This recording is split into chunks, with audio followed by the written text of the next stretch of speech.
Thank you very much. This is unbelievable. It's unbelievable. Think of it. This is it. This is the last one that we're going to have to do.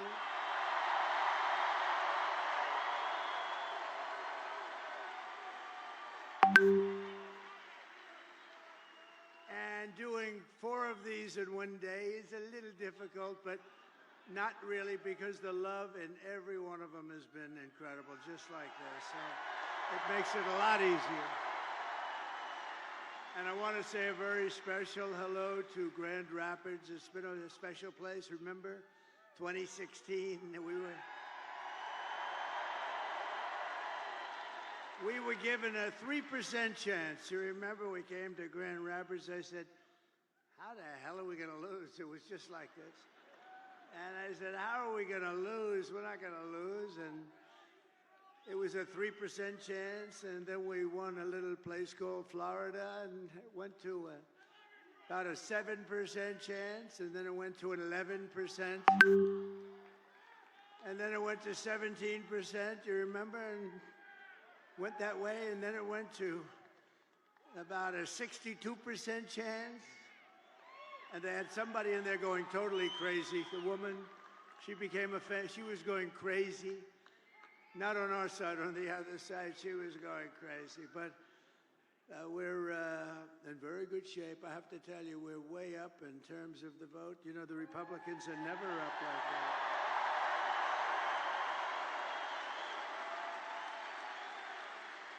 And I don't want to talk too much about it because I really want you to just assume that it's sort of even, and you're going to turn out tomorrow, and we're going to blow this thing away because, you know, we're leading going in by hundreds of thousands of votes, but just pretend we're tied or losing by a little bit because we want to put on a display tomorrow of unity and everything. The progress that this party has made is incredible. It's very inclusive. It's inclusive of everybody, including our great mayor right back there. That is our great mayor who came through for us. But I want to thank everybody, and a very special hello to Michigan. We're going to do some great things from Michigan. We're going to do great things from Michigan. We're going to bring the car business blazing back. You're not going to remember what was like. We're going to make Detroit. We're going to make Detroit greater than it ever was. You know, I've been hearing about Detroit for a long time. They've been talking about that miracle in Detroit. Well, I mean, look, we got to be honest. It hasn't happened, but it's going to happen now. It's going to happen at levels that you never dreamt possible. So for you, for the auto workers who have been so incredible, you've been so incredible. You're going to be very happy with the things we're doing. We killed the plant, as you know, in Mexico. The biggest plant in the world was going to be built in Mexico, and I absolutely killed it. But I'd like to begin by asking a question. Are you better off now than you were 4 years ago? Because over the past 4 years, Americans have suffered one catastrophic failure, betrayal, and humiliation after another. Kamala has delivered soaring prices and true economic anguish at home, war and chaos abroad, and a nation-destroying invasion on our southern border, invasion of some of the greatest criminals in the world that are pouring into our country. And we're not going to take that. We're going to end that, like, immediately. And I happen to think it's bigger than the economy. And I think, you know, every poll shows the economy and inflation and then the border and the horrible things that are going on, and I don't agree with it. I think we have to focus on all of it. We do it all one time. But to me, when you allow thousands of murderers into our country, to me, when you allowed the drug kingpins of the world into and terrorists into our country at levels that we've never seen before, to me, that's the bigger problem. We're going to solve it all, but that's the bigger problem. And we're going to have it taken care of very quickly. But my message to you and to all Americans tonight is very simple. We do not have to live this way. We don't have to live this way. We're not living good. 4 years, what did they do that was good? Can you name one thing? I said to a group of people, what have they done? Everything's a disaster, including nobody even knows how to. Supposing President Xi of China wanted to call to ask a little question about war or Taiwan or anything, who the hell does he call? We got a little problem in America. There's nobody to call. You know, they'll probably end up calling me. Maybe they'll call me. But, no. But who do you call? And remember, they ripped that presidency away from Joe Biden. Say what you want. We're not fans of Joe Biden. You know, I spent $150 million on him. We went through the convention. We never mentioned Kamala. Nobody knew who the hell she was. And all of a sudden, they picked Kamala, even though she was in last place. She came in number 13. They had 12 plus Kamala. She was considered the 13th. But then they wanted to be politically correct, so they picked Kamala. And they called her Harris, and nobody knew who Harris was. Like, call Harris. Who's Harris? Weird. You know, it's a very nice name, but it's a strange name because nobody knows who she is as Harris, so we have to call her Kamala. But she was the least popular. She got no votes. She lost in the primaries to Joe Biden and everybody else. She was the first one out. She quit the first one, 22 people. She left. She never made it to the great state of Iowa, never made it. And now we're running against her. But she's been exposed, you know, she's been exposed. She's a radical left lunatic who destroyed San Francisco. But we don't have to settle for weakness and incompetence and decline and decay. That's a nice word, decay. That's what's happened. That's a nice word, decay. Can you imagine? And nobody will question it because it's true. With your vote tomorrow, we can fix every single problem our country faces and lead America, indeed the world, to new heights of glory. Think of that statement, how beautiful that is. New heights of glory, that's what's going to happen. When we win the election and we're really well, look, the ball's in our hand. All we have to do is get out the vote tomorrow. You get out the vote, they can't do anything about it, we win.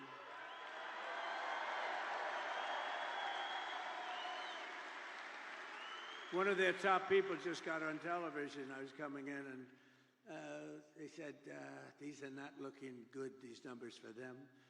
This is very troubling. At least he was honest. No, all we have to do, if we get out our people, it's over. There's nothing they can do about it. It's nice when you have that, right?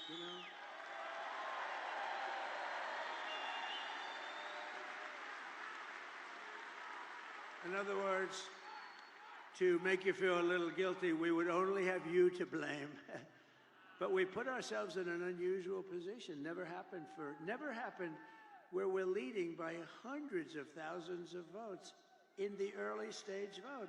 That's never happened before. We've always been losing by sometimes millions of votes, and you know, you keep catching them on Tuesday, but Tuesday comes along and you make it, or you don't quite make it, you're a little short, and then they cheat, and it makes it a little tougher. Because when you have open borders, transgender everything, high taxes, very high taxes. They're campaigning on the fact that they're going to raise everybody's taxes. And you have men playing in women's sports. You have to cheat. Who the hell is going to approve that stuff? Who's going to approve open borders with criminals pouring into our country by the millions? No, they have to cheat. They have to cheat, and they do it very well, actually. But I think we're in very good shape. We just have to you show up, and you're going to have the biggest victory. You know what this will be?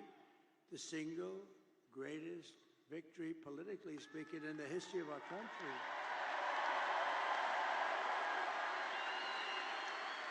And when we win the election, only one day from now, do you know how that sounds? I started off saying, and when we win the election 4 years from now, that was terrible. That was so depressing. When we win the election 4 years from now. Then I said 3 years and 2 years and 1 year. Then I said 6 months, and I said, ooh, that's starting to get a little close. And then I said 5, 4, 3, 2, 1 month. And then about 3 weeks ago, when we win the election in 21 days, it just seemed very far away. And now I say when we win the election tomorrow. Can you believe it? Can you believe it? Wow.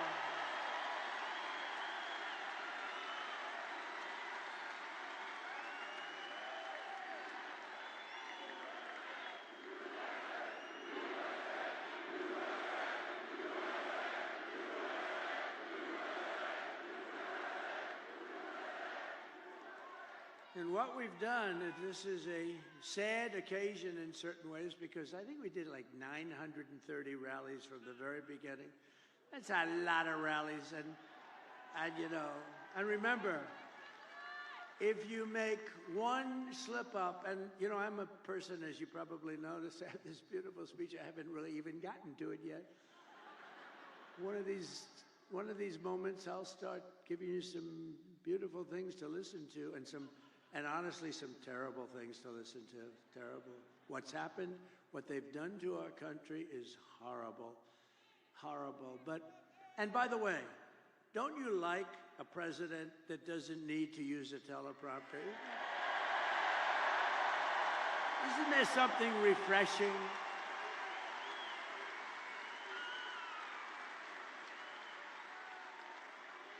But I think I heard somebody say it's like 900, maybe a little more than 900 rallies. And, you know, rarely do they ever catch me making even a little mistake. I go through rally after rally, 10, 20, 30, and then I say the wrong. They say, he's cognitively impaired. No, we're not. I'll let you know when that time happens. It could happen, but hopefully it's not going to be for a long time. He pronounced a word. He slurred the word. And I hate to go back, you know. A lot of guys, they'll be talking and they'll make a mistake. Excuse me, let me go back. When you do that, it's over for a good speech. You can't do that. You just have to blaze through it and hope that they didn't hear the mistake. Now, when Winston Churchill, who was a great speaker, he was actually a stutterer, a tremendous stutterer, and he became one of the greatest orators. But when Winston Churchill made a mistake, he didn't go, excuse me, and go back. He just blazed through it. But if I do it, they say, he's cognitively impaired. There's something wrong with him. These people are sick. Those people, look at them. Ooh, that's a lot. That's a lot of people. That's a lot of people. But this has been an incredible journey. And it's very sad in a way because, you know, we've done all these, and this is the last one. But here's the good news. All we were doing is putting ourselves in a position to win, which we can do tomorrow very easily if we show up.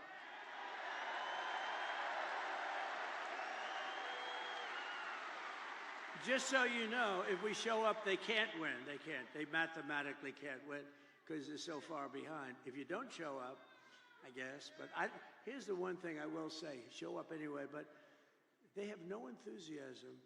She had a rally today. She couldn't have had more than 100 people there. And I had all 4 stadiums were full, but she had a rally, and she was screaming, we're going to win, we're going to win. And they wouldn't follow her. They wouldn't say it. Did you see that clip? I'd like to put it up. The problem is I don't put up too many clips. I have the most beautiful clips. The problem is the press won't follow them. I had a friend a couple of weeks ago.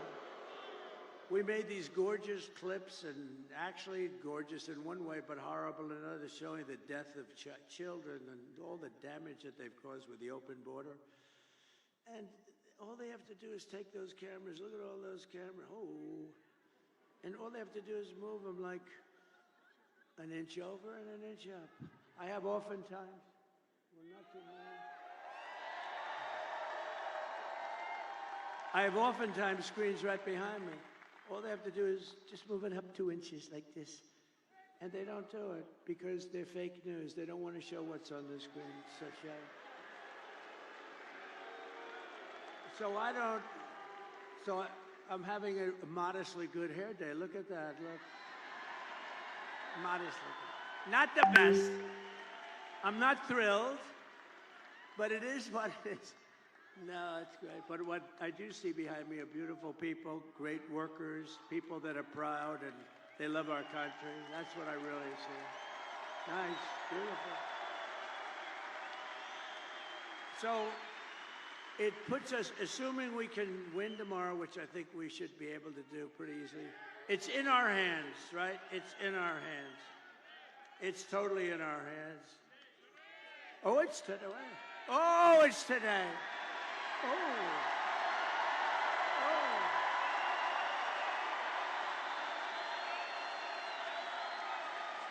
Thank you. That's today. Wow. Can you imagine a crowd like this at like 1 o'clock or some ridiculous time in the morning? On a Monday/Tuesday, right? Think of that. What a compliment.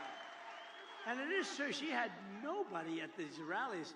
That's, you know, that's a poll. Look, Mr. Wall, look at Mr. Wall over there, this guy. It was always my ambition to buy a suit like that and wear it one time. Well, I came in a sanitation uniform last week, and that worked out pretty good. Because Joe Biden, in one of his crazy moments, said that we were all garbage. But they've shut him down. They took the election away. They walked in and they said, you're not running anymore. You're out. Can you believe? They stole the election from a president. They stole the, can you imagine that? They said, you're not, you know, they use the word coup. I think it's worse than a coup in a sense, because a coup, there's a little back and forth. They said, Joe, you're out. That crazy, horrible human being, Nancy Pelosi, who cheats like hell. She sold. She sold. You know what she said last night? She said, and there's another guy, the guy, how do you explain that guy? They say, well, we'll get ready to start impeaching him. Now, how bad are people like that? They're just trouble for our country. They're bad, sick people. They took 2 impeachments and they wasted all that time and money and energy when we should be focusing on making America great again. They're horrible people. I mean, Nancy Pelosi started with nothing. She's worth $200 million. You know, she had a big position in Visa, and she sold it. And the day after she sold it, the Justice Department announced that they were under this massive investigation. You're a stock guy, right? They're under a massive investigation. So I don't know what happened, but I don't imagine the stock went up. History would tell you the stock went down. Did it go down a lot? It went down a lot. So they have this big position. She sells her stock. Hours after she sells her stock, they announce that Visa's under massive investigation. The stock goes tumbling down. She's a crooked person. She's a bad person. Evil. She's an evil, sick, crazy. Oh, no.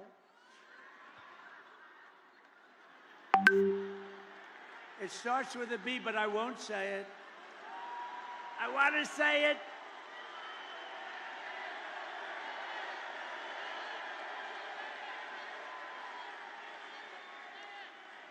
I want to say it, but Franklin Graham said, sir, I love your speaking ability and I love your storytelling, but honestly, it would be even better if you wouldn't use foul language. And I don't use much, you know, every once in a while.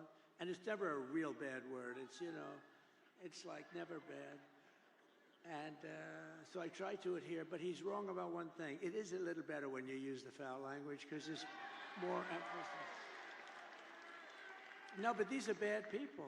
These are bad. Adam Shifty Schiff. I call him pencil neck. He's got the smallest neck I've ever seen. He's got about a 4. And he's got the biggest head. So I don't know how the neck can hold the head. He's an unattractive guy, both inside and out. And this guy can end up being a senator, but don't worry, we've been beating him for 8 years. We've been beating these people. We've been beating them. They impeach me, we win. They send me down the Records Act, and we won in Florida. We win, but you know, we have to take a lot of time, a lot of money, which is what they want. A lot of time, a lot of money. This way we can stop. The one guy we don't want to fight is Trump. We can stop him from getting the Republican nomination. And I got the Republican nomination in record time. Record time. And let's keep going, and maybe we can stop him from winning the presidency. But that's looking pretty good tomorrow, I'll tell you. They give us probably a 95. What do you think, a 95% or something like that? But don't believe it. Don't believe it. Go out and vote. Remember the story of Hillary. Just remember, that's why I tell you the story. She was in bad shape when she called me up that night. And by the way, she called up and conceded, and then spent 7 years on saying how she was a good sport. Oh, she's a lovely person, Crooked Hillary. But you know what? She's smart, but she wasn't like, she lied a lot. I mean, a lot, but nobody lies like this Kamala. Kamala, he will not ever frack in Pennsylvania. My whole case is fracking, and he will open the borders immediately. No, I'm going to close the borders. However, if people want to come in, they can come in legally. They have to come in through a process. We need people.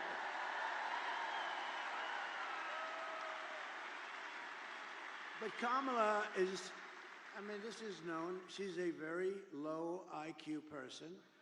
And we don't need a low IQ individual. We've had that for 4 years, and our country's going down the drain. We're going to turn our country around. I will end inflation very quickly. You know how we're going to end it? By drilling and drilling and drill. Energy is going to bring everything down. Energy is going to bring it down, and I will stop the invasion of criminals coming across our border. I will strengthen our military. I will restore peace in the world, and I will rescue the American dream. We're going to have the American dream back soon. Together, we will begin the 4 greatest years in the history of our country, and we will launch the most extraordinary economic boom the world has ever seen.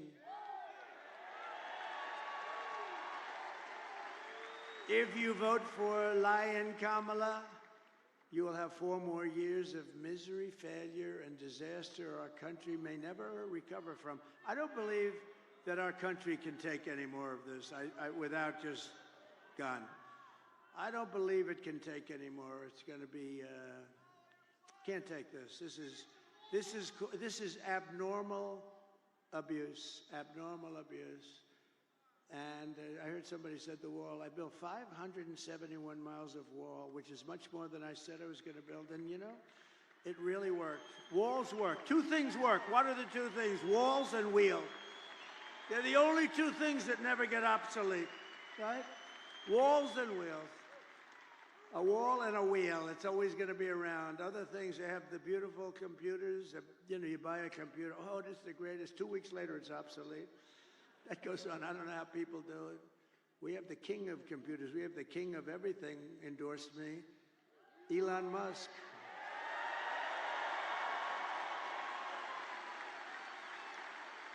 And he brought that rocket ship down 2 weeks ago. I never said 22 stories. It's like monster. You don't know, is it big or small? It's a monster. 22 stories. And you know that story. I've told it a couple of times. I love the story because I really, the best part is I'm talking to one of the most important guys in the world, and I say, wait a minute, could I just watch something? I see something on I have the television muted, right? I'm looking at this crazy rocket, and I saw it leaving a little while before, and it was all beautiful white. Now it's absolutely burned to a crisp. You know, it goes 10,000 miles an hour. The heat is at levels that nobody can experience. So it's a little, you know, rough. It's a little rough on the paint job. And it's coming in, and I'm watching, and I'm holding this very important person, one of the most important people. But, you know, when you were the president, and now it's very possible, like maybe 95%, that you're going to be the president again, they hold. No, they hold. So I say, do you mind holding for a minute? I have to see this. And I put the phone down. That guy was holding like for an hour. He never got off the phone. I wish he would have hung up. I would have felt better. Because I picked up the phone later. I said, oh, wow. Hello? Hello? He goes, hello. Anyway, but it was so exciting. So I'm watching it. And this monstrous thing is going down, right? And it's coming down. It's, first of all, it's doing all sorts of flips up in the air. I would not want to be on that sucker. I don't care how good Elon is. I said, Elon, you wouldn't get me in that ship under any circumstances. But it's coming down. It's a little rough. And now all of a sudden it starts to slow down as it gets to the ground. Then it starts to move over. Then it gets a little bit out of control. It looks like a little out of, and the left part of the bottom is going to just rip that big gantry. That's this, you know, whatever the hell it is that holds it. And it's coming in. Oh, and I didn't know it was Elon's. I just assumed, you know, he loves this stuff. He's in a class. But it's coming in and it's going to rip the gantry. I say, oh, this is bad. This is going to be bad. I close my eyes. All of a sudden, wow, you have this massive flame coming out of the left-hand side of the bottom. It was this big jet engine. It pushes it away, and it's coming down, and then it settles into a plate, and then those arms grab it like you grab your baby, just like you grab your little baby. And it hugged it and just put it down, and there it was. There it was.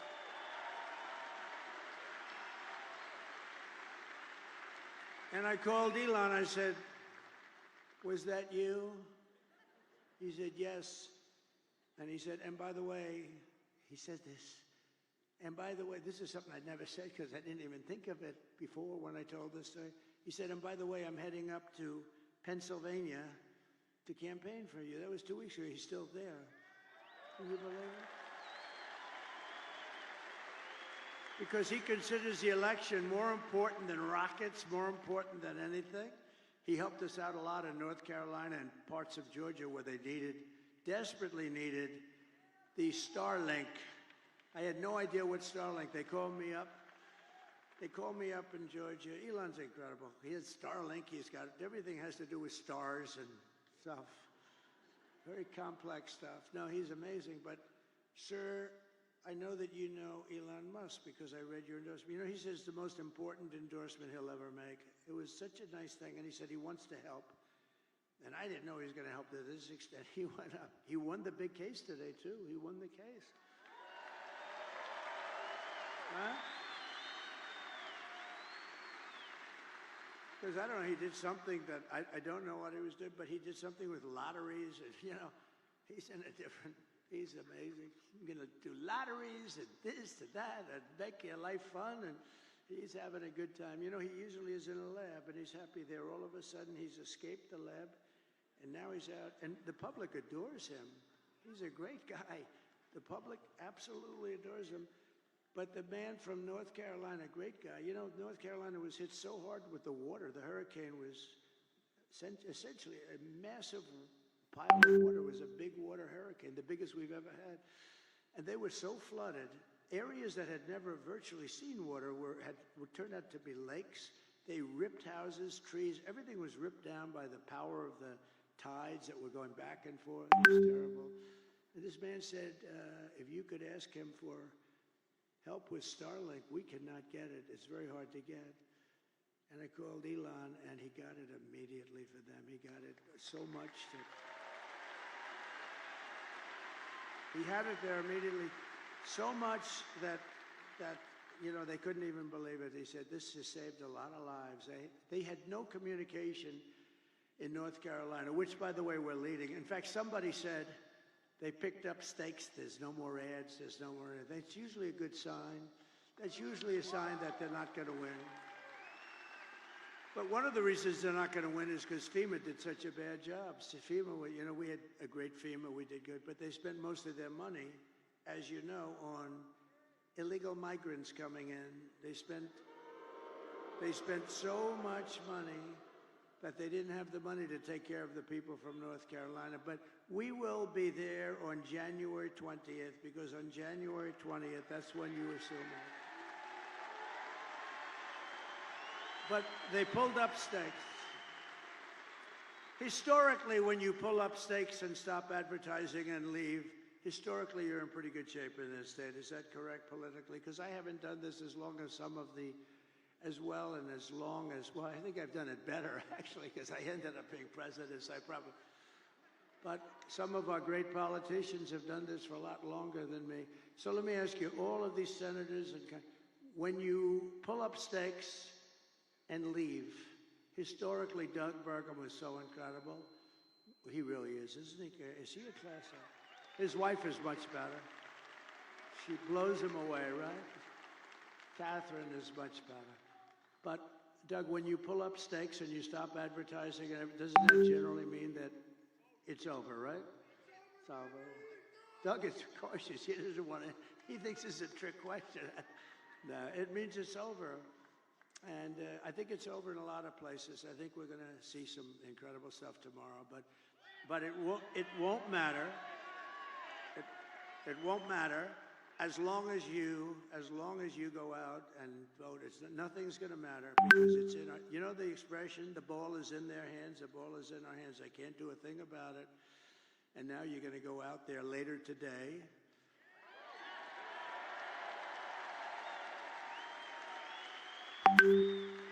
And you're going to show us something, and vote for me, and I will deliver rising wages, soaring incomes, and a colossal surge of jobs. We're going to use things. What's the most beautiful word in the dictionary? We're going to create wealth, opportunity for Americans of every race, religion, color, and creed. But I have to tell you one quick story, because I'm so proud. They're going to build this great big plant. They're building it. They're going to build it. China's going to build a plant, and it's going to destroy Michigan, destroy it, destroy Detroit. Everyone's going to move out. And I heard about it through a friend of mine that builds plants. That's what he does. He builds plants. He builds them better than anybody. John, let's just call him John. And he was sitting there, and I was at the Economic Club of Detroit a couple of weeks ago. But I told John a year ago, I want to see a plant. And he said, well, I'll have to take you to Mexico. I said, I don't want to see a plant. I want to see a plant here. I want a big one. He said, we don't really do too many big ones in the United States anymore. I said, what is that all about, Mexico? He said, well, China's building some of the biggest plants anywhere in the world. They're building them in Mexico. And I said, well, I'm not happy about that. I don't want to see the damn plant in Mexico. It wouldn't look right if I'm in Mexico looking at plants. Do we agree, sir? It wouldn't look right. And so he said, all right, look, I say, forget it. Then I thought about it, and I was making the speech in Detroit, and I said, a couple of weeks before, I said, if they want to build a plant in Mexico owned by China so that they can save all of the costs associated with bringing their cars and all of the things, I'm going to put 100% tariff on every single car coming out of that plant. And if that's not enough, I'll make it 200, 300, 500, 800. I don't give a damn what it is. And they're not going to have one car made in that plant that ever crosses that border, which is right next to them. Anyway, so I see John in the audience, and I gave them that notice a little before, and it was public.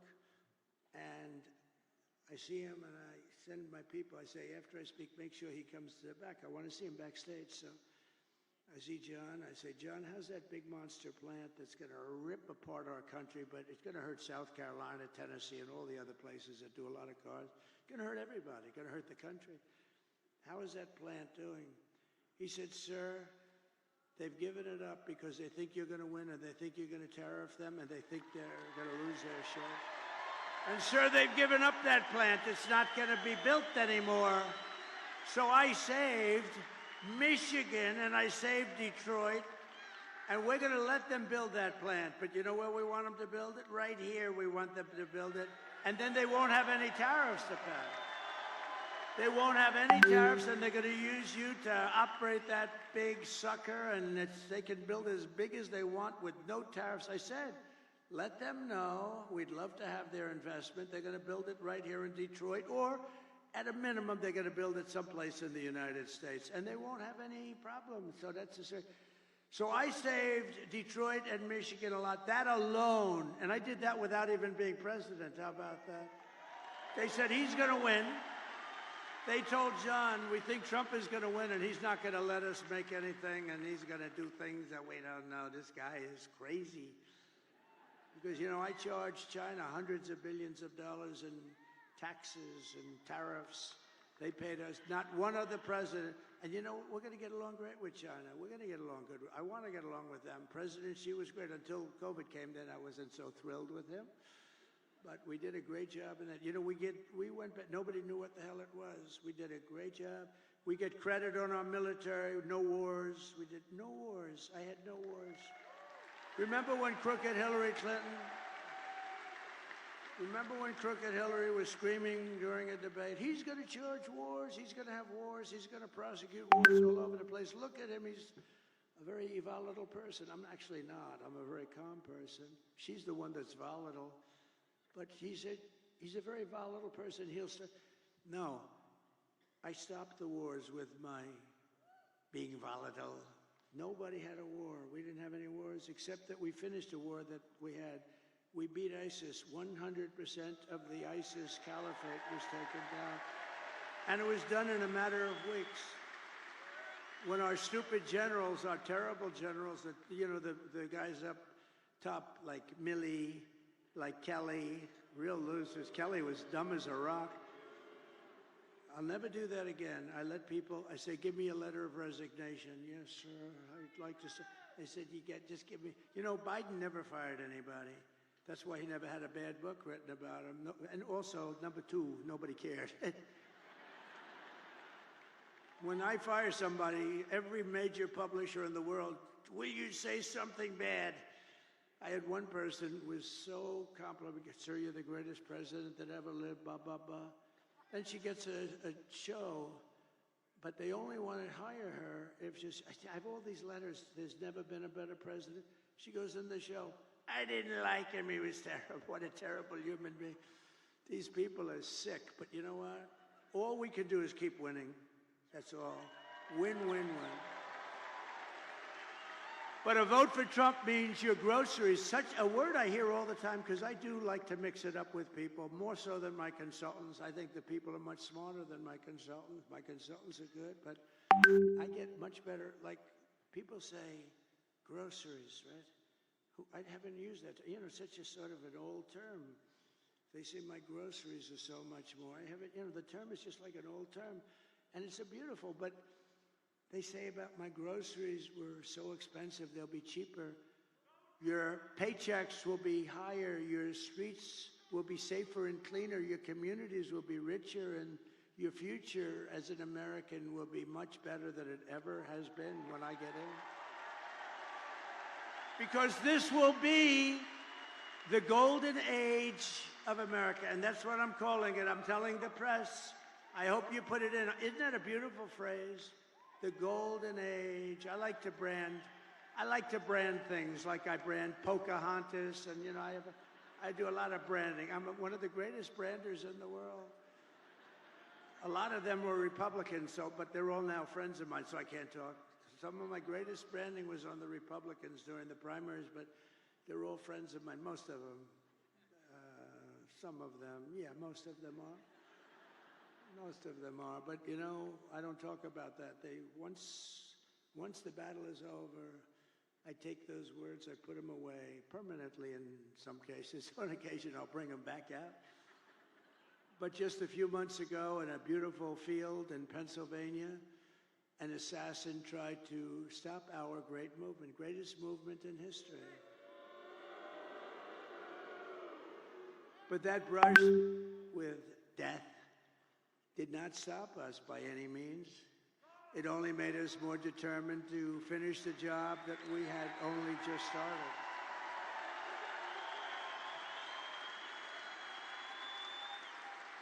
That was not a pleasant day, I will tell you. That was not a pleasant day. But many people say that God saved me in order to save America. Many people, I've seen it so many times.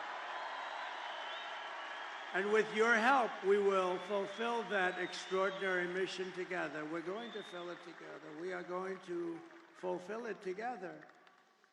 It's a beautiful expression, and, you know, I think it might be true. I have sons that are here right now, Don and Eric, and they're great people. But they're really great shooters. They're like top-of-the-line shooters. They know so much about it. They say it was almost impossible for somebody, yeah, a miracle. It was a miracle. That's the miracle right up there, right? But I didn't realize that.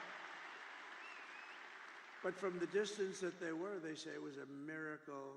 Well, if I didn't turn to the right to look at that beautiful graph that we had up having to do with illegal immigration. So illegal immigration saved me, can you imagine? And speaking of that graph, let me see that graph. I love it so much. I love it. I love it. I hug it and kiss it every night. I take it to bed with me. My wife thinks I'm crazy. I bring it to bed with me. Look, if I don't put that up, and it's never there, it's always there or there, but usually it's on the left. So if I look to the left, I'm gone. If I looked over there, but it's like, something happened. Something happened. Something up there happened. No, but think of it. So I said, just like I did right now. The shooter's right there, right exactly 90 degrees. That crazy guy, right there. And I said, let me see the graph. I said, what the hell was that? But if I didn't turn, it goes a little, it's not good. You don't want to see that. So it was a miracle or a gift from God, maybe. Amazing. And when Don and Eric, who are really great shooters, they heard that, and then they heard the gun. They know exactly the gun. The AR-15. It's supposed to be very accurate and all that stuff. And this guy wasn't, you know, he was at the range all the time shooting. He was supposed to be a good shooter. They said a bad shooter would hit it almost every time, a bad shooter. Don said it's the equivalent of sinking a 1-foot putt. That he put it in golf terms. I said, that's not good. Because for those that don't play golf, it's almost impossible to miss a 1-foot putt. And so it's amazing. So they were shaken up. They couldn't believe it. They actually said God did that because they didn't believe that they could. Now, it wasn't a miss. I mean, it wasn't. It ripped the hell out of it, but I consider that a miss. It ripped it up pretty good, and it was a very bloody mess. And the doctor, who was great in Butler, he said, sir, I want you to go with me to buy a lottery ticket because I've seen this. I've been doing this for 35 years, sir, and I've never seen anything like it. I've never seen anyone come out of it with that gun from that range. I said, he said, I want to buy a lottery ticket with you tonight. And I said, well, doctor, you know, let's not do that. Let's see if we can get this sucker stop bleeding. But he told me the ear is the bloodiest part. You get hit in the ear, something to do with cartilage. So they thought I was hit all over. I said I wasn't hit all over because I was down, and I wasn't hit all over. I said I was hit in the ear. Now get me up, get me up. They said, sir, and they're touching all over this place because it was so bloody. They said, sir, you've been hitting other. I said, I'm telling you. You know, it's funny. When I was, the word surreal, right? When I got to the White House, I was standing right outside and then inside the Lincoln bedroom, the bedroom of Abraham Lincoln, his wife, his son, Tad, who died actually. Tad is a very young boy, very young. It was a very rough time for them. They were suffering tremendous melancholia. You know, they called it, they were melancholy. Melancholia, they called it, not depression. It's the same thing, but in those days they call it melancholia. But I was in the Lincoln bedroom, so famous, all the furniture just the way it is. And he was very tall. He was 6'6". That's like the equivalent of a Baron Trump today. You know? Who's a lot taller than 6'6". He's a good-looking guy, but he is tall. And but he was 6'6". In those days, very unusual, but he was tall. And then you put his hat on, which was another foot, right? So he was a pretty tall guy. But the bed was very long. You could see it was elongated. But I was there, and it was like a really surreal. I was with the First Lady, who was very popular, who got the #1 book in the country. Can you believe it? Call Miranda. Go buy it. Go buy that book.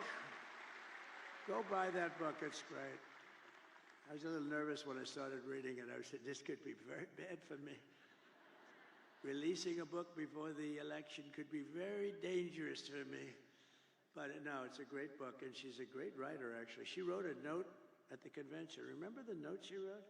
It was so well crafted that these guys right here wanted to put it as part of the platform. It was unbelievable. The book is unbelievable.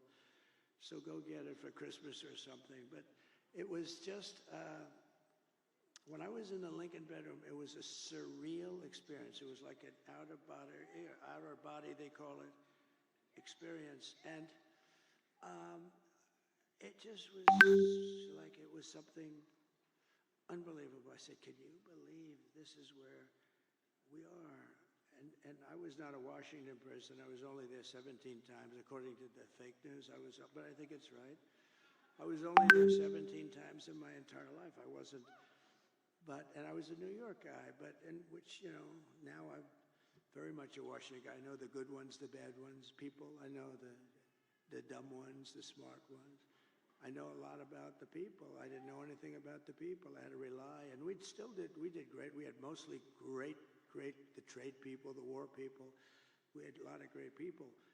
But when I was on the ground, there was no surreal experience. I knew I was shot in the ear. And I was telling Secret Service, and let me tell you, they were damn brave. I went down fast because, I looked, there was blood all over my hand. I said, this is not the normal situation. It's either the largest mosquito in history or I got hit by a bullet. And I followed my hand down, and I think people were also shouting, get down, I think it was. But I went down, and I'm telling you, I had, I guess, 7 Secret Service agents follow me. They were very brave. I'm telling you, those bullets were flying over our head. And, you can't forget that. Can't forget that. Those bullets, and I heard those bullets going. I said to somebody, how fast were they going? They gave me some mathematical number. I said, no, I want to know in miles per hour. And I think it was 3,200 miles per hour. You know, think of that. You know, a car, you're going fast at 70 or 80. These are 3,000 something. And those suckers were going over my head. There were 8 of them. Total, it was a total of 8 shots fired. And then it was a shot by a Secret Service sniper. Amazing, 1 bullet he used. But I think we also had help from one of the police snipers. He hit the stock of the gun or something, and we appreciate that very much. But it was amazing. But when I was down there, I was totally aware. I said, no, get me up, because I was speaking in front of a massive, you couldn't even see the end of it. Now, when we had the celebration honoring Corey, the firefighter, great guy, when we had that celebration, we had 101,000 people. And that's when I really got to see that's where I really got to see the real Musk, because I invited him up. And he's always like in a lab. And it's almost like he was released. And I said, you have to come up here, Elon, just come up. And he looked out, and he was so happy. I think he loves people. And he started doing jumping jacks and stuff behind me, right? He was so happy. I think he's going to run for office against me. I'm very concerned. No, he's great. It was great. But he was so happy, and it was a great celebration. But when I was down, there was no feeling like I had in the White House. I mean, I totally was aware of everything. But had I not made that turn, I wouldn't be with you tonight, and that would have been bad. And I hope that's right. I hope that's right. I hope that God did put me here to really save this country. Because this country's in big, big trouble. This country's in big trouble. I hope so. To every person and every citizen across this land, I am asking for the honor of your vote. I don't want your money. Most people want your money. I don't want any money. All I want you to do is go out today. Sounds a little strange. Go out today. Meaning go out in a few hours, okay? This guy's complicated because it sounds so much better when you say tomorrow, when it's night, but that's okay. I want to be exactly accurate for them. But go out today and vote. And I guess 7 o'clock or whatever time it is, doesn't matter. And we're going to have the greatest victory in the history of our country. And as your president, I will fight for you every single day with every breath in my body. Together we will save this country, this great country that we love. We will defeat the corrupt system in Washington. Because I'm not running against Kamala. I'm running against an evil Democrat system. These are evil people. I wasn't running against Biden either. He was stuck in a basement. I didn't even run against him. I mean, no, we're running against a very evil system, and we have to defeat that system. And America's future will be an absolutely incredible one. As we stand on the brink of rescuing our country, I want to take a moment to thank the millions of hardworking men and women who are the heart and soul of this, the greatest movement of all time.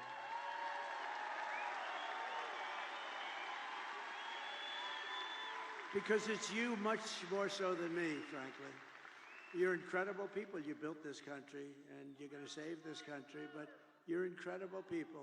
You're really incredible people. And as I said in the very beginning, this isn't my campaign. This is your campaign. This is a great campaign that's now it's 9 years, and we've been fighting side by side every step of the way. We've been together. That's why it's not even hard. People say to me, like very successful people, how do you stand up and talk in front of these people? And it's sort of easy because they're love. It's love in these rooms.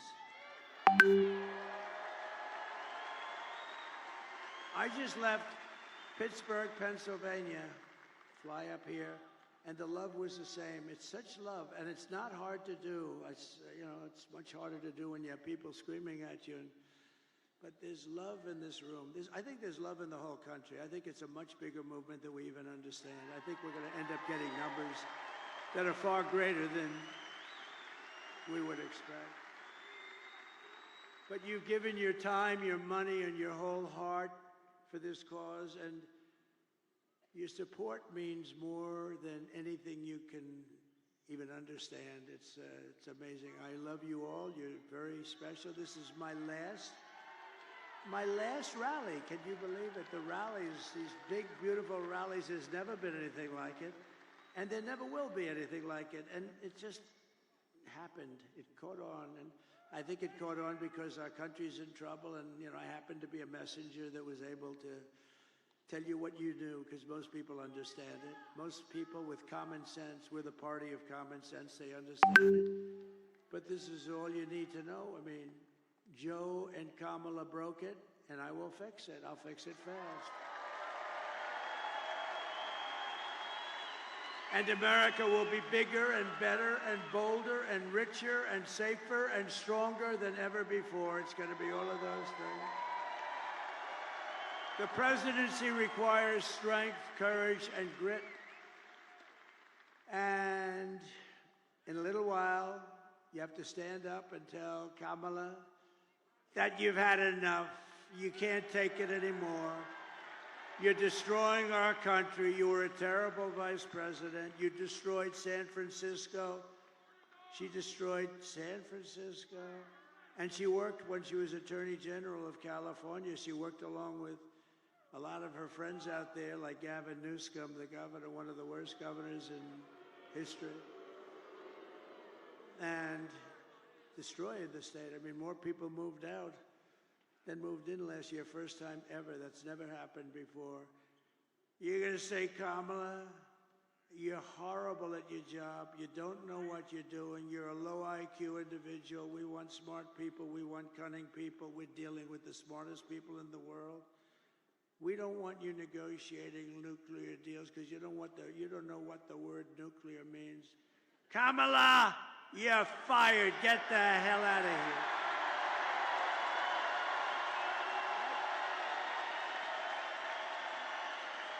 You're fired. Get the hell out of here. You want to ruin our country. If we win Michigan, we win the whole thing, the whole thing. Over the past 4 years, Kamala has orchestrated the most egregious betrayal that any leader in American history has ever inflicted on our people. She was given the authority to run the border by Sleepy Joe because he wanted to go to bed and he wanted to sleep. He had only one thing he wanted to do, and that's sleep. So he made her the border czar. Now she's trying to deny it. By the way, the Border Patrol 2 weeks ago gave us the strongest endorsement you've ever heard. They said he's the greatest president in history and the best president on the border by a factor of 10. And I said to them, does that mean I'm better than Abraham Lincoln and George? What? Yes, sir, you're better than both of them. I had one problem. I had one of the guys that came up, and, you know, they all, like 10 guys, they all made speeches. He's like 36. He said, sir, you're the greatest president in my lifetime. I said, I like the first guy better. I like Lincoln and Washington better than 36 years, right? But he meant well. But you know what? In terms of the border, what we did, we built all that wall. We built an extra 200 miles. They could have flipped it up in 3 weeks. You know that. It was all built. They sold it for scrap metal for 5 cents on the dollar, so much.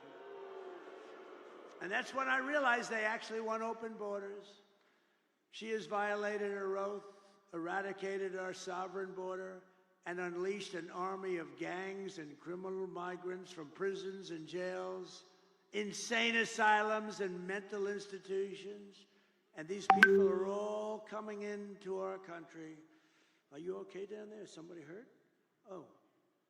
Is somebody hurt? Oh. I saw you looking on the floor. I thought somebody was hurt. Oh, okay. We don't want our people to be hurt, right? We don't want that.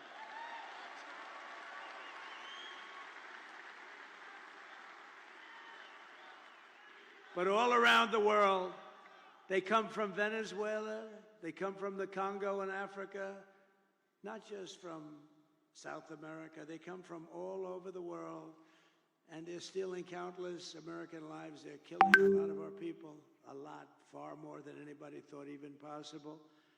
The day I take the oath of office, the migrant invasion ends and the restoration of our country begins. It begins immediately.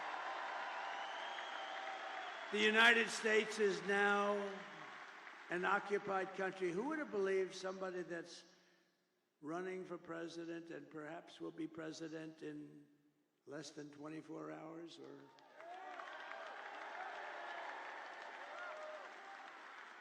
or maybe it will take these machines that we pay so much for 2 weeks? Can you believe it? You know, if you used very highly sophisticated watermark papers, it's more sophisticated than the machines. Paper, highly sophisticated. Okay, if you used paper, and if you used voter ID, and if you had 1 day, and you, in addition to voter ID, you have a proof of the fact that you're a citizen of our country, which would be nice, you would have the results tabulated like in France. They had 37 million people. The results were tabulated at 9:30 in the evening. They had a winner, they had a loser, and they went home. And here's the other thing. I know nobody's very cost conscious anymore. 8% would be the cost compared to the cost of these very highly complex machines. And Elon Musk told me, he probably knows more about computers than any man in the world. He said that machines don't work because they're easily violated. Now, this is the smartest guy in the world, the guy that runs rockets with computers, and saying the computers are far more important than the engines. I mean, nobody knows anything like this. But if you use paper, it's 8% the cost of the other. It's more accurate. And you don't have 12-day waits. And then what the hell's happening in the inside of those machines if you wait? We want the answer tomorrow, tonight.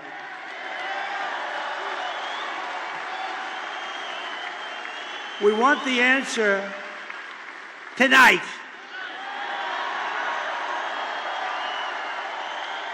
They spend all this money.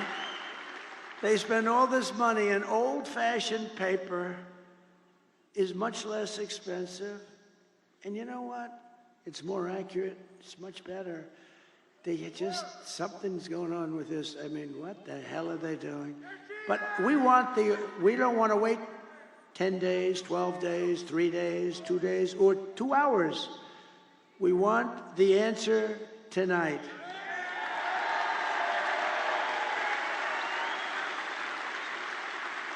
So we live in an occupied country, and I will tell you, we will be an occupied country no longer. This will take these young guys, these have military type equipment, highest grade, highest level, supreme military equipment. Where the hell did they get this stuff? They've taken over large parts of Colorado. They've taken over parts of numerous states, and a lot of people don't want to talk about it because they think it's going to destroy their city or town.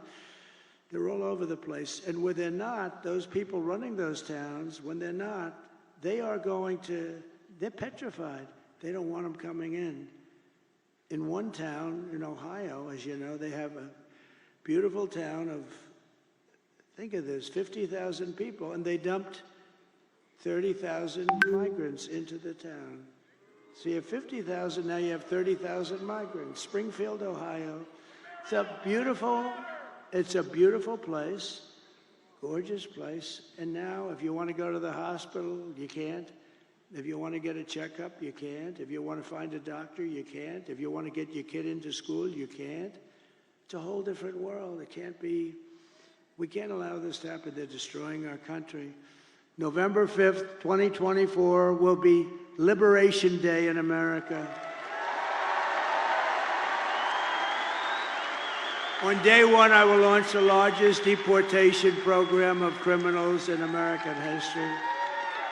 I will rescue every city and town that has been invaded and conquered. Can you believe I'm running for this great office and I'm talking about rescuing cities and towns that have been invaded and conquered? Can you imagine 10 years ago? Can you imagine 10 years ago using language like that? Or saying, we will not allow men to play in women's sport. You know, if you go back just 10 years and you move yourself forward and you heard a politician saying, we will not allow men to play in women's sports, they'll think, is this guy crazy? Of course they're not going to pay.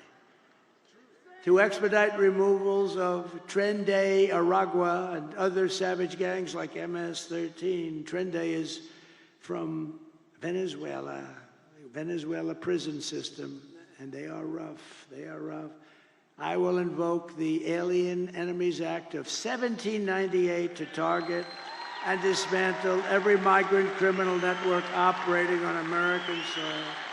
And if they come back into our country, it's an automatic 10 years in jail with no possibility of parole, because we don't want them back.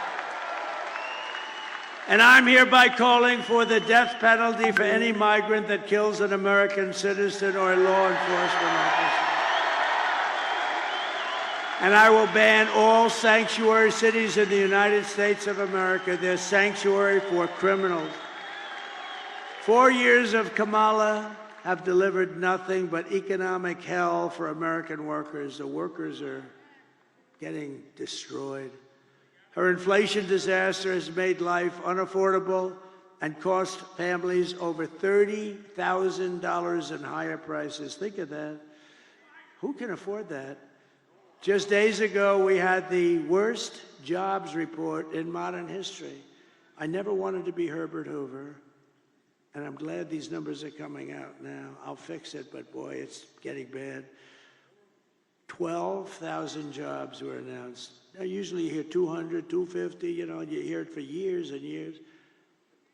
12,000 jobs. And then they became frauds. It was a fraud on the country because they made up numbers. 30,000 private sector jobs were killed in a single month, and nearly 100,000 manufacturing jobs have been wiped out since just the start of the year. You don't hear these numbers from the fake news. 150,000 Americans joined the unemployment rolls in October. 150,000. These are depression-type numbers. And nearly 250,000 people dropped out of the labor force. Just think, a few months ago, they fraudulently claimed 818,000 jobs were created, when in fact, there were none. They said 818,000 jobs were created in our country, which kept us, and what that did is it kept us like, okay, it wasn't great, but it was like not record-shattering or anything, but it was a lie.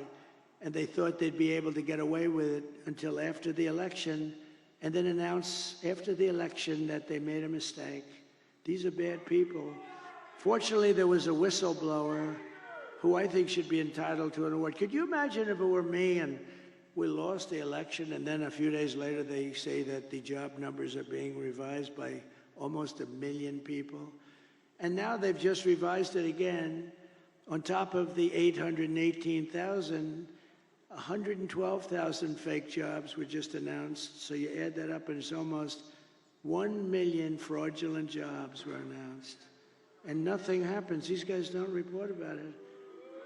If I was talking about 2 jobs, it would be like front page on every newspaper.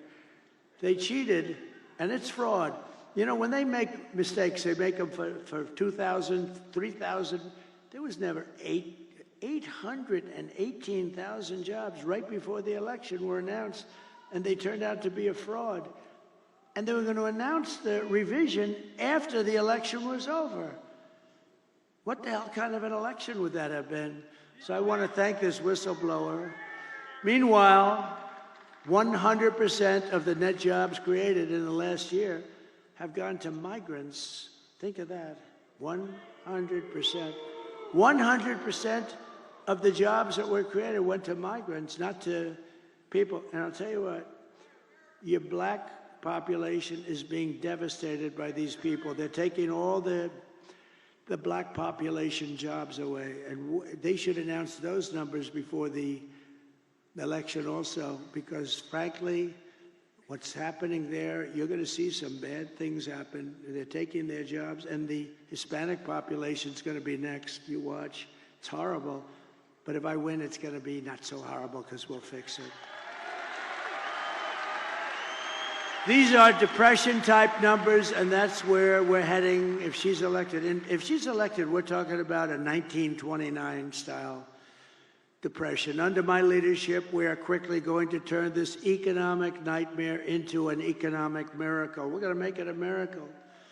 We will make America wealthy again, and we will make America affordable again.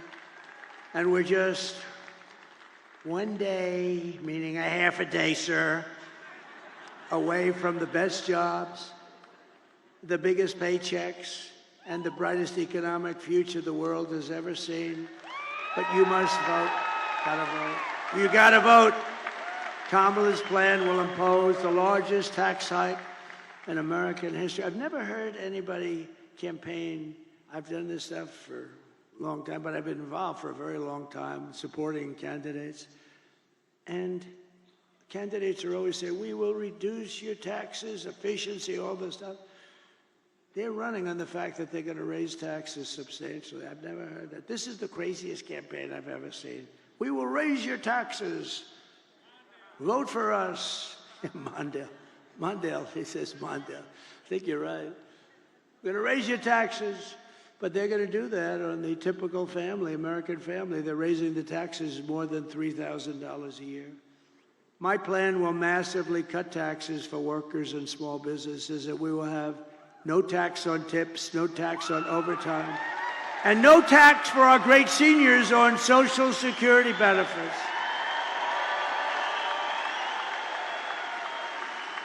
To rapidly reduce inflation, I will end Kamala's war on American energy, and we will drill, baby, drill. We're going to drill, baby, drill.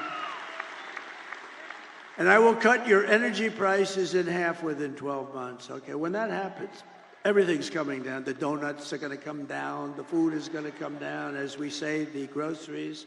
I just told the story in Pittsburgh. A woman, elderly, goes to a supermarket and takes 3 apples and brings the apples to the counter, and then she realizes that the price went up yet again, and she doesn't have the money for them, and she excuses herself, she walks back to the refrigerator, puts the apple back in refrigeration, and walks back and buys the 2 apples. That shouldn't be happening in our country. That should not be happening, and we're not going to have it happen long. I will cancel Kamala's insane electric vehicle mandate. And I will make interest on car loans fully tax deductible. So how about that? People, the most brilliant people, is that Scott Bessent over there? Where's Scott? Scott, stand up. He said he's one of the most brilliant people on Wall Street. Do you agree, Scott, that you're one of the most brilliant people on Wall Street? Because everybody else says it. He's too shy to say it. But he's a genius. You know what his theory is? The stock market is the only sign of life, and it's only going up because everyone thinks Trump is going to win the election. And others too. I'm seeing it a lot. I think they're following your lead. But I appreciate that confidence. It's very nice. He's a brilliant guy. But so they call up and they say, brilliant guys are calling me up. And they say, where'd you come up?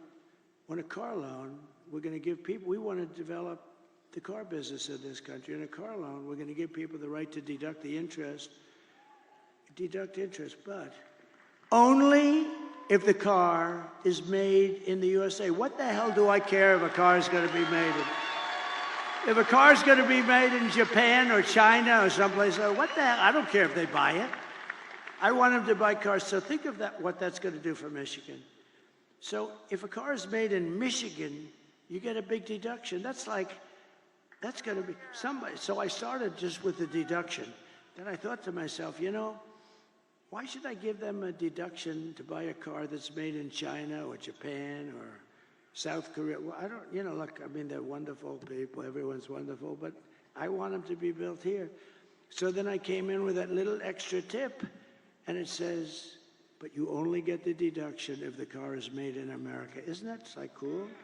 And hopefully right here in Detroit and Michigan would be great. We're thrilled to be joined by your next senator, Mike Rogers. Mike, thank you very much. Thank you. You're doing great. This guy is doing great.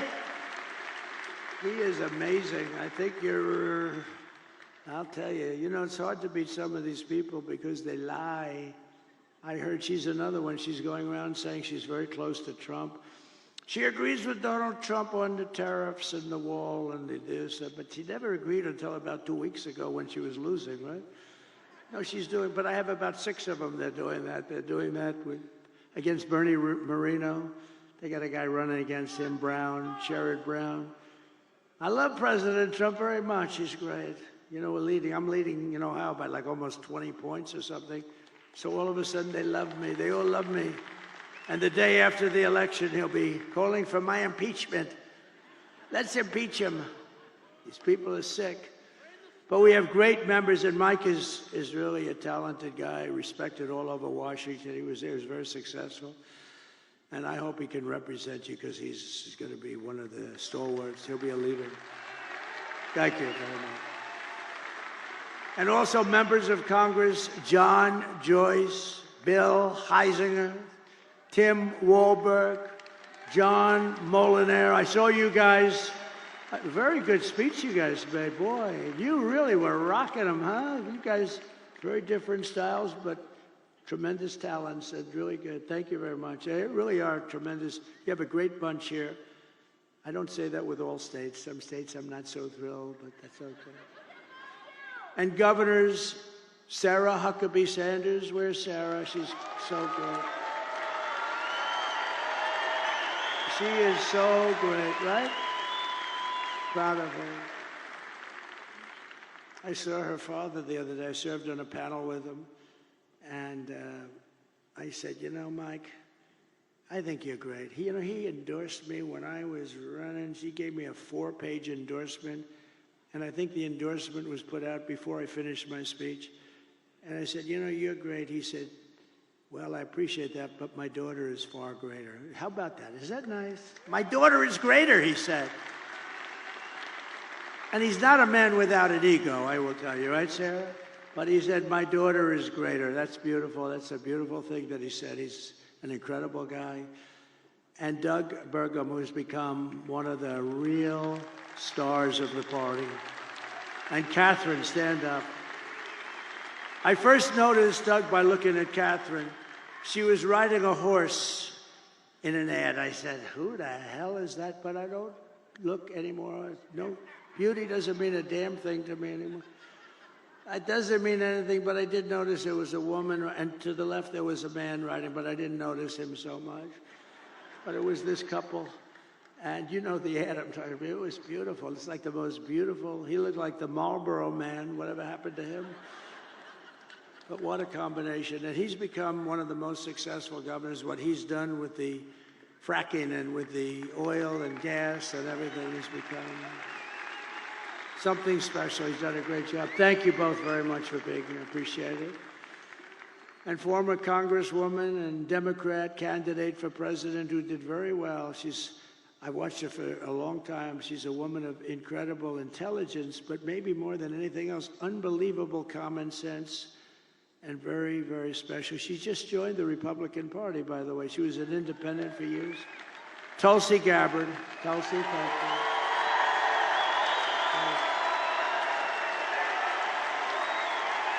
Great.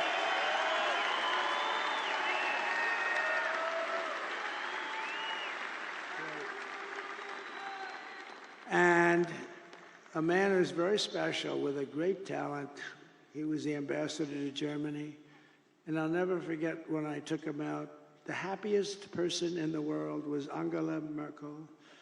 When Rick Grinnell was taken out, this was the best day in Angela's life. He was not your typical ambassador. He was somebody who would say, this is no good, what's happening? And actually it was a love-hate. They really loved him, but they said he's a smart one. He was wise to what they were doing.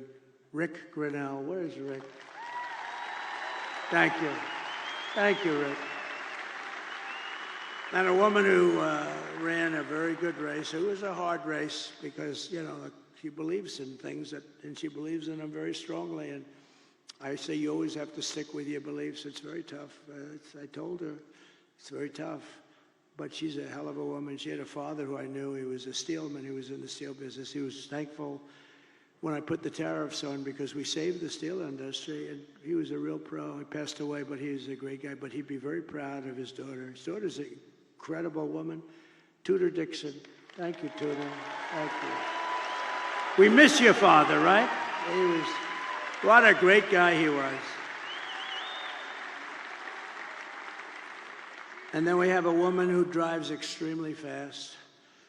She can drive a car and, you know, just very successful, won races, but she's very successful. It takes tremendous courage and strength and everything else. It takes everything. I think driving those cars at 220 and 240 miles an hour, boy, you got to be brave. Probably have to be a little bit crazy, Danica Bradrick, right? You have to be a little crazy, right? But it's Danica. Such an honor to have you involved, Danica. Such an honor. She's so smart. We were talking about, I just can't believe it, how I was asking her questions on the plane over about, how do you do it?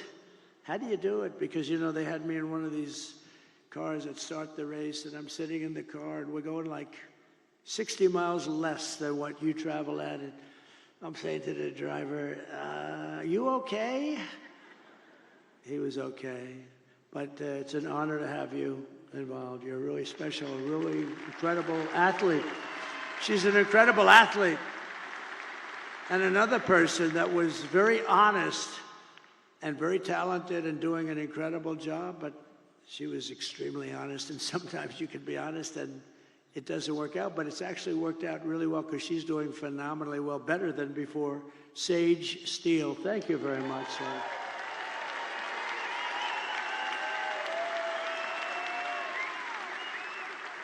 And Michigan Republican Party Chairman Pete Hoekstra. Now, I told Pete, I've known Pete for a long time. He was very, very successful at everything he did, and he was an ambassador. He was one of the best. And I said, Pete, you got to come in and run the party. You got to do it for me. And it was not that easy. He has a lot of options, and he came in, and I mean, I think we're going to have a great result later. But Pete came in and ran the party, and I'll tell you, it is so organized, it's so professional. I think we're going to win. I mean, I think we're going to win in Michigan, seems to be. We can't let them forget that I stopped that big Chinese plant in Mexico, Pete. Put that on top. But no, that was the thing. Nobody else would do that. I did it without being president. They just said, but they know it's not going to be easy for them. They won't, they're going to, let's put it this way, if they build it, they're going to lose their ass, okay? So I want to thank you, Pete. You've done incredible. And a man who I fell in love with, actually, he's an auto worker and a union guy, but he saw what was happening. He saw the, look, I mean, you take a look at this area and go back 50, 60 years, it's been just a downward trend. It looks like, you ever see a chart? It's like, right, Brian? It's like just a downward, like a sliding ramp. Brian Pannebecker from the Auto Workers for Trump. Brian, come up here for a second. Come in. Come in. I got to see. I love this guy. I always wanted arms like him. He's got the biggest, meanest arms. They look like what grabs that rocket. He could grab the rocket. Tell them a little bit about what you see going on. And I tell you, he's just an incredible guy. Thank you, Brian. Thank you, Mr. President. It's an honor to be here at your very last campaign rally. I gotta give a shout out to Scott Hagerstrom right out here. He brought me to Novi when you were holding a rally there in September of 2016. You were a candidate before you were president, and I got backstage and got to meet you, and I told you the little song about Macomb County, home of the Reagan Democrats. I said, Mr. Trump, if you come to Macomb County and ask for the Reagan Democrats' support, which is basically the UAW members, and I got a few of them here with me tonight. I said, if you come to Macomb County and ask for the Reagan Democrats' support and you get it, you might win Macomb County big enough to carry the whole state of Michigan. I said, Mr. Trump, if you win Michigan, we both know what that means. You win the White House. And that's exactly what happened. So we're going to do it again this year. The UAW represented auto workers are going to vote 65% or more for Donald Trump for president, and we're going to carry Michigan again. Thank you, brother. I love you. We all love you. Thank you, Brian. Great guy. Great guy. And you're a great guy. I appreciate that support. I appreciate that support. Thank you very much. It's terrific. You gave us a beauty there, didn't you, huh? He's a worker. Michigan Senate Republican leader, Eric Nesbitt. Eric, thank you very much. Great job. You're doing beautifully. And Michigan House Republican leader, Matt Hall. Tremendous guy. The great Steve Witkoff, great businessman, the most generous person I know. He gives a lot of money. Every time there's a hurricane, he wants to give money, and he's just great. and Howard Lutnick. He is working along with my children and Linda McMahon, who's fantastic, and they're working on transition. But I said, don't worry about transition. Let's win this thing first. Okay, we'll work on transition. But he's one of the most respected people on Wall Street. Rebuilt his firm after it was taken out of the World Trade Center by that horror show act. Long ago now, but it's still very emblazoned in all of our minds. But so Howard, thank you very much. Howard Lutnick, thank you very much. And my great children, should I have them come up real fast? Okay. Don, Eric, Tiffany, Laura, Michael, come on up here.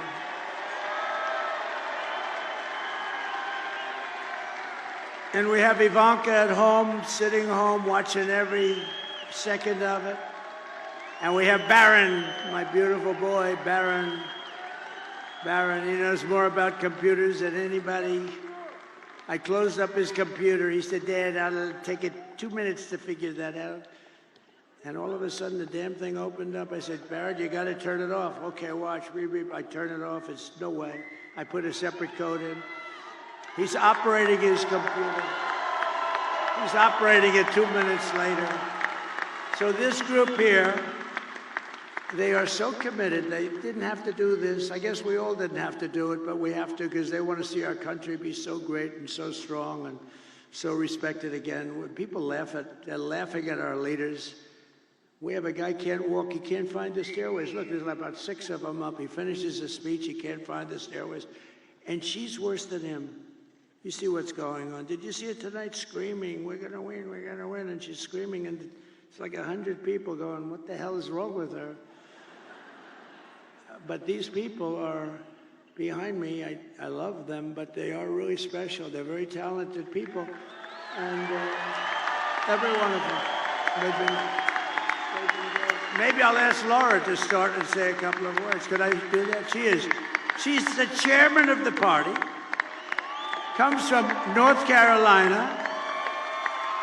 I wanted her to run for the Senate. There was nobody could have beat her.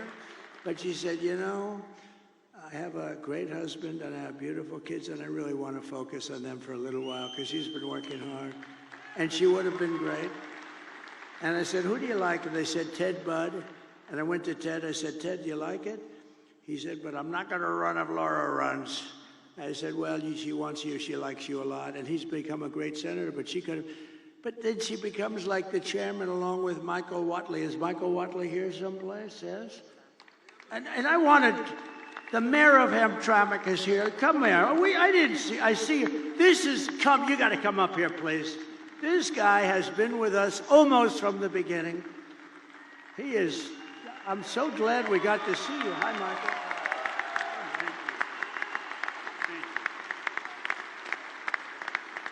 Come here. He has been an unbelievable unifier. This is one of the greatest men in your state, and I want to just thank you. Come here, say a couple of words. Thank you so much. Well, good morning. It's another day. I spoke earlier before you came, and I told the crowd that tomorrow, or today actually, is going to be a historic day, and we shall celebrate a historic victory today.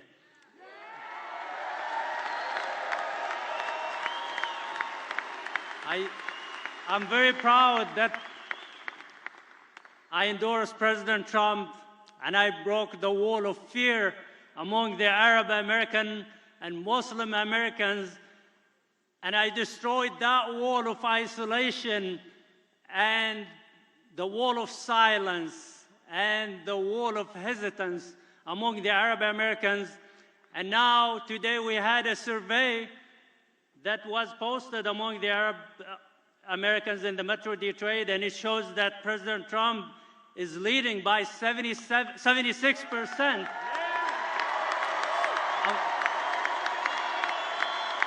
And Harris earlier had 3%, and the rest was for others. So we are in a mission to end that disconnect between the minorities and the Republican Party and to make it the party of inclusion. And we are in a mission, which is the priority for us today, to send President Trump back to the White House. So like I said earlier, he has done everything possible to gain your support.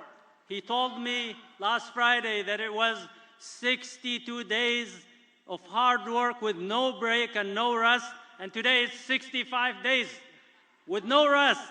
So he has used everything possible to gain your support. Hard work, seriousness, comedy, sarcasm, everything. So how is he a threat to our democracy, as the fake news keep saying, and the other party? So I ask you and I urge you to go out and vote tomorrow. And I think we have a big chance. I'm very optimistic that we will make history and we will win and make America great again. Thank you so much.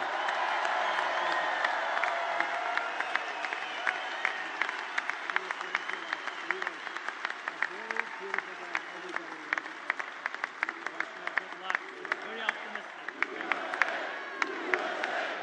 Great guy. He's a great man, and I'll tell you, you have hundreds of thousands of people that follow, and that could be a very big difference. The Democrats are not happy about this. This was supposed to be their vote, and they're not at all happy. But really, great young guy. He's a young guy, and wow, what a leader. So thank you very much. If we win this state, you're going to be very responsible for it, too, and I think we will. And tonight I did a thing a couple of weeks ago with a very smart guy and very special, and a very special talent. He's got the #1 podcast, they say, by like 4 times. Joe Rogan. And a lot of people thought they loved that. It was 3 hours. Oh, it was so terrible because I did it. And I said, Joe, I got a rally of this size waiting for me in a very far away place. I'm going to be very late, like 2.5 hours late. But we kept talking. It went 3 hours and 15 minutes or something. Then when I got up there, it was cold, a little bitter, and everybody waited. Nobody left. And I explained to him, look, Joe is the #1 guy. He kept me late, but I'm doing it because we have to win. And not one person was unhappy. We had a great time, and I said, we're going to devote a lot more time. It was pretty late at night. It was worse than this, okay? I can tell you. But Joe Rogan just announced, and he doesn't do this at all. I don't think he's ever done it, but he just announced that he's giving me his complete and total endorsement. Can you imagine that? Wow. So, Laura, would you say a few words, please?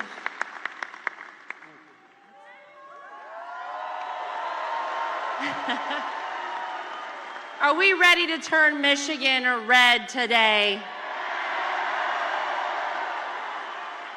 Today is the day that we send a loud and clear message to the mainstream media, to the establishment, to Hollywood, to the swamp, that it is not them.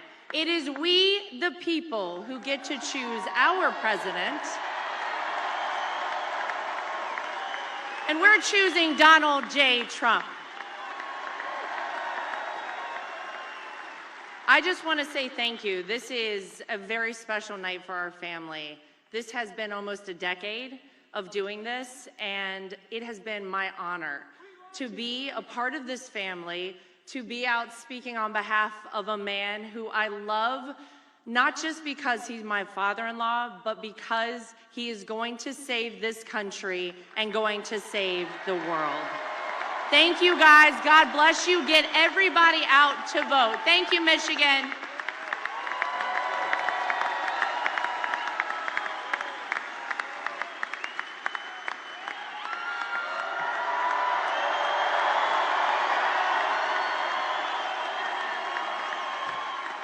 Thank you, guys.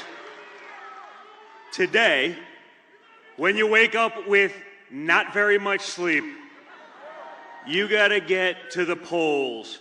You gotta bring your friends and your families and your loved ones, and we have to make it too big to rig.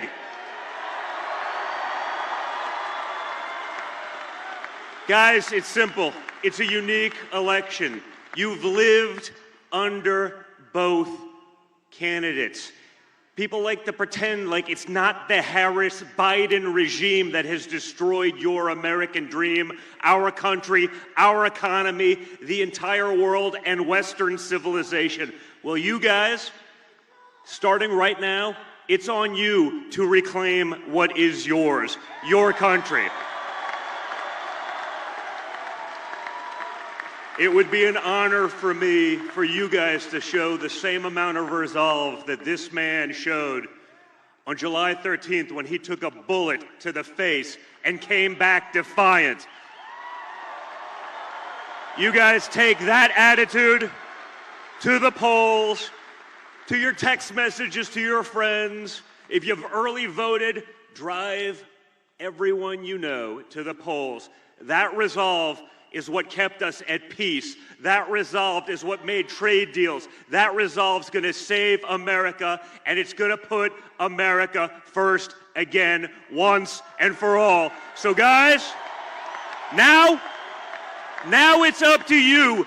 You make our country proud like he makes us proud each and every day. Let's get it done, America. Let's get it done, Michigan. Let's go.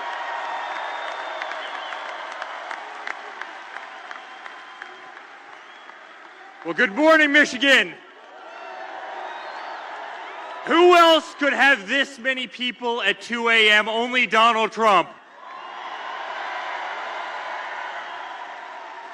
Guys, I've watched the hell that they put him through for the last 10 years. I mean, the fake impeachments, the dossiers, the Russia hoax, going after his Supreme Court justices, censoring him, taking away his First Amendment right, trying to take him off the ballots in various states all across the country, raiding his home.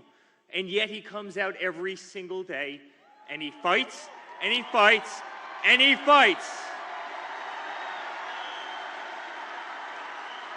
And when other candidates have packed it in for the night, you know who's standing on the stage at 2 a.m.? It's Donald Trump.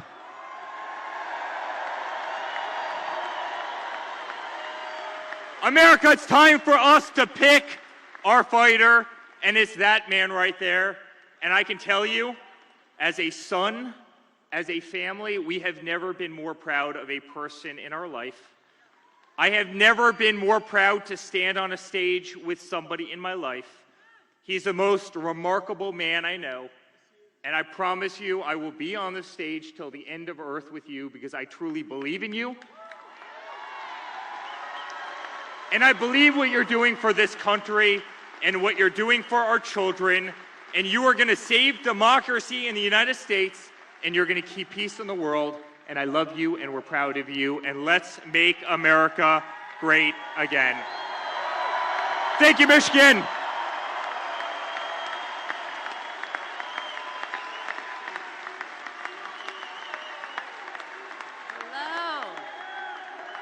My father has never stopped, and he will never stop working for you guys.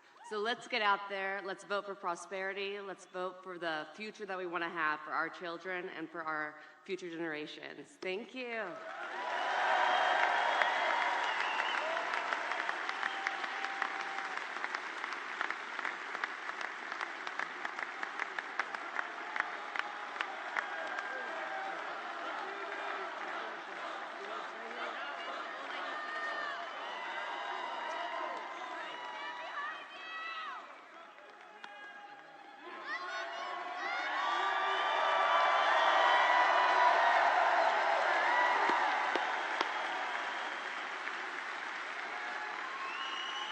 Thank you very much.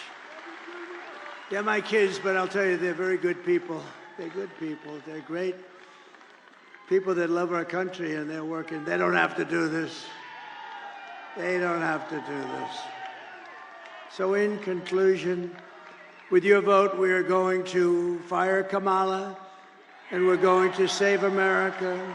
We will cut your taxes, end inflation, slash your prices, raise your wages, and bring thousands of factories back to America and back to Michigan. And a lot of it will be using my favorite word, tariff.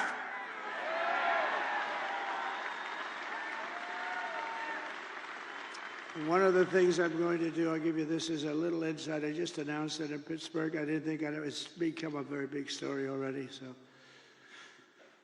we're going to tell Mexico, you're killing tremendous numbers of our people by allowing China to send their fentanyl through your system and through your country. And we're going to give them a little period of time. But we don't want drugs coming across our border or any border. And whether it's Mexico or Canada or wherever, because they're starting now in Canada, they're starting to go up north. But whether it's Mexico or Canada, we're going to explain to them quickly that if you allow fentanyl and these drugs to come through your country, we're going to charge you large-scale tariffs on everything you send into the United States.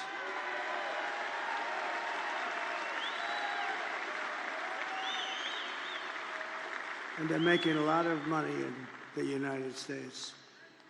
They couldn't exist without us. So we're going to do that.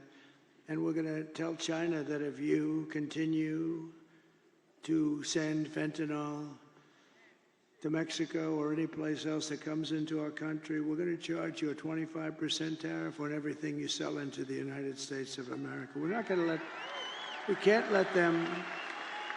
And you've never heard that from anybody but me. And I've had it in my mind for a long time, but I didn't want to tell these guys about it because they'd only screw it up like they do everything else. But I say it now because now we have the election coming up in a matter of hours. And we're not going to let them destroy our country. Most of our crime, probably 60% of our crime is caused by drugs. People that are taking drugs, they cause tremendous amounts of crime. If we didn't have that, you'd see crime rates plummet.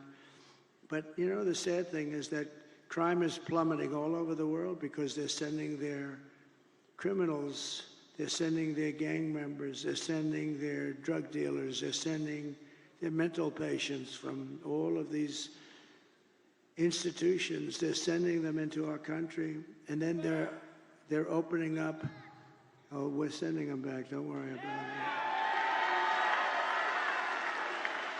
They're opening up their prisons and they're dumping their prisons, all their prison population, Venezuela.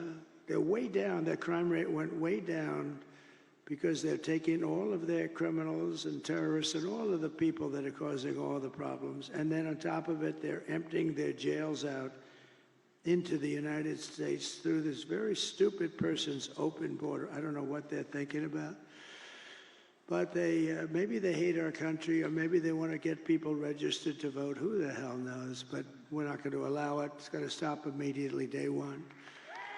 We're going to build America. We're going to buy American, and we will hire American. I will end the war in Ukraine. Would have never started if I were president. You know, we got more votes. We did great in 2016. We did better in 2020. We got more votes in 2020 than any president by millions, any president in the history of our country. And because of that, I said, I'll sit back and I'll watch. And if they do a bad job, I didn't need this every time, but if they do a bad job, I'm going to run because of how well we did. And if they do a good job, I would actually prefer that they did a great job. If they did a great job, I would say that's a great thing. But I mean, he's the worst president in the history of our country. She's the worst vice president, and she got no votes. You know, they like to say to me, that's not the democratic way to go. You know, it's not. It's just a terrible thing. It's just a terrible thing. That's what's going on in this country. But so I sat back and I watched and I saw all the horrible things that were happening, and you know what they are. And maybe the worst was what they've done with inflation, but I actually think the worst is what they've done with their border, because they're destroying our country. We're going to turn it around. We're going to change it really fast. We're going to have the greatest country we've ever had.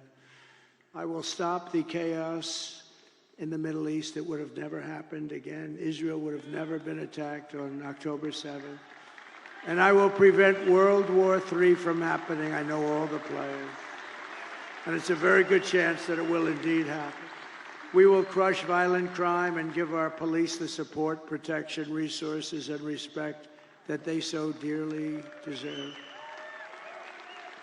We will strengthen and modernize our military. They gave so much of it away to Afghanistan. It's so crazy. I rebuilt our military. We will build a missile defense shield around our country, all made in the USA, and much of it made right here.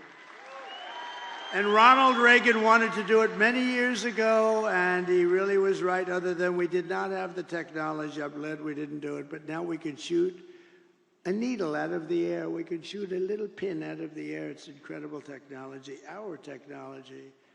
We will rebuild our cities, including our capital in Washington, D.C., which is in terrible shape, with graffitis on the beautiful, incredible marble columns, and painting the lions and burning the American flag. What they did a month ago was terrible. But we're going to make our cities safe and clean and beautiful again. We'll work with Democrat governors and mayors. We'll probably have to, and that's okay. We will teach our children to love our country, to honor our history, and to always respect our great American flag. We will get critical race theory and transgender insanity the hell out of our schools. And we will keep men out of women's sports. I will defend religious liberty, I will restore free speech, and I will defend the right to keep and bear arms, our Second Amendment. And after years of building up foreign nations, defending foreign borders, and protecting foreign lands, we will finally be going to build up our borders, build up our country, and build up and protect our citizens. It's time. It's called America First. We're going to put America first. We put America last. They put America last. We put America first. And it doesn't mean we're into isolation. We're not. We're going to help the world, but we have to straighten ourselves out, or we won't be able to help anything. And we will stop illegal immigration once and for all. We will not be invaded. We will not be occupied. We will not be overrun. We will not be conquered. We will be a free and proud nation once again, and that will take place rapidly. Everyone will prosper. Every family will thrive, and every day will be filled with the opportunity and hope, and maybe above all, the American dream will be back. It's going to come back. We're bringing it back for your children, and we're bringing it back for yourselves. But for that to happen, we must defeat Kamala Harris and stop the radical left agenda with a landslide victory that is too big to rig, too big. The silent majority is back, and tomorrow you need to get out and vote. We have a silent majority, but we're just sort of speaking up. This has shown that the level of enthusiasm is 5 times greater than their level. They have no level of enthusiasm. They don't believe in her. They know she shouldn't even be running. They are, as they say, a threat to democracy. What they've done is a threat to democracy. They stole the presidency away from a very angry man. I watched him last night. He's a very angry man. I'm convinced that he likes me more than he likes Kamala. I'm convinced. For the past 9 years, we have been fighting against the most sinister and corrupt forces on earth. With your vote in this election, you can show them once and for all that this nation does not belong to them. This nation belongs to you. It was the hard-working patriots like you who built this country, and tomorrow it is the hard-working patriots, meaning today, like you, who are going to save our country. After all we've been through, and we've been through a lot together. We've gone through these rallies. Almost everybody is here. I have people that have been to more than 300 rallies. They're here tonight. They were at the one this morning, the one tonight. They actually missed 2 of them. I can't even believe it. But these are incredible people and incredible patriots. But we stand on the verge of the 4 greatest years in American history. With your help, we will restore America's promise, and we will take back the nation that we love. We love this nation. We are one people, one family, and one glorious nation under God. We will never give in. We will never give up. We will never back down, and we will never, ever surrender. Together, we will fight, fight, fight, and we will win, win, win.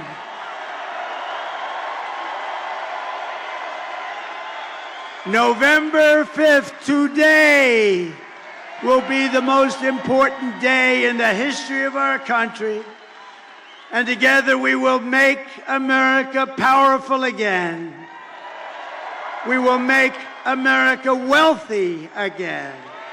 We will make America healthy again. Bobby Kennedy Jr. We will make America strong again. We will make America proud again. We will make America safe again. And we will make America great again. I love you. I love you all. God bless you. God bless you, Michigan.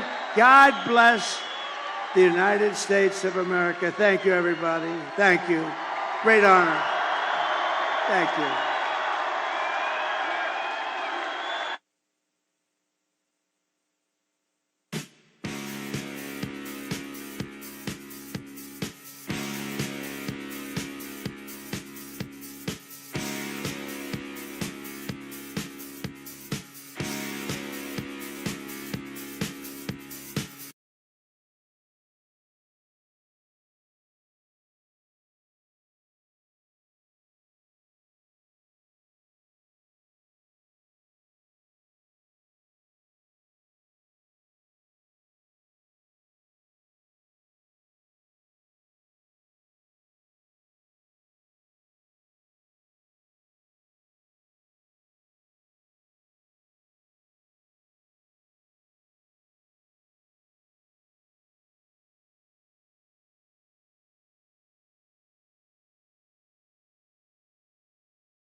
Tonight, a special edition of World News Tonight, America on the eve of the high-stakes 2024 presidential election. Kamala Harris and Donald Trump delivering their closing arguments. Tonight, what the final ABC News poll now reveals. And the state of the race tonight in the key battleground states. More than 80 million Americans voting already. Now the campaigns and their ground games, the effort to get voters to the polls on Election Day. Vice President Kamala Harris, her final day of campaigning entirely in Pennsylvania. Barnstorming the state with 4 stops. Her team knocking on 5 million doors in that state alone. Vice President Harris ending her campaign on an optimistic note, not mentioning Donald Trump by name in the last 24 hours. Former President Donald Trump blitzing 3 battleground states in what he says will be his last campaign, asking, are you better off than you were 4 years ago? And continuing the violent rhetoric from his closing days, joking now about reporters at his rallies getting shot.